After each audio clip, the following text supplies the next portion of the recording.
Donc là aujourd'hui on vous présente le robot RX20 de Pellenc et on est opérationnel à partir des vignes de 1,20 m jusqu'à 3 m.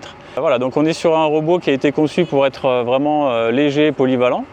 On est sur un robot qui a une motorisation hybride et ensuite en opération la batterie permet de se charger, se décharger, donner des compléments de puissance en cas de pic de charge, en cas de vraiment un travail ponctuel et ça permet d'alléger du coup le travail du moteur thermique. Donc voilà, vous avez thermique, génération électrique pour la motricité et ensuite vous avez une centrale hydraulique.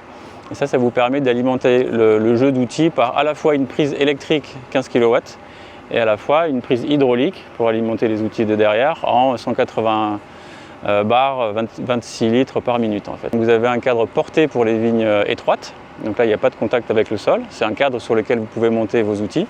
Vous avez ce cadre-là qui est le cadre intermédiaire, vous avez la version plus large, pour les vignes encore plus larges, et vous avez la possibilité de mixer en fonction de vos besoins sur des outils électriques ou des outils hydrauliques en fait. Vous pouvez configurer une mission au broyeur, vous pouvez configurer une mission au cadre, et même au sein des typologies d'outils, vous pouvez configurer si vous voulez faire un rang sur 2, un rang sur 3, tous les rangs, etc. Tout ça, c'est des possibilités que vous avez en main pour configurer vos missions et pour faire vraiment le travail agronomique dont vous avez besoin.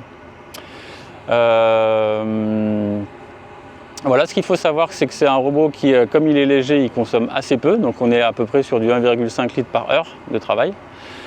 Alors dans la pratique, c'est pas 24 heures, parce qu'il y a toujours un petit peu d'intervention, de réglage d'outils, etc. Mais en termes d'autonomie énergétique, vous n'avez pas de temps de recharge puisque c'est du diesel. Et les robots aujourd'hui sont en production et on commence les cycles de vente. C'est des robots qui sont aujourd'hui opérationnels.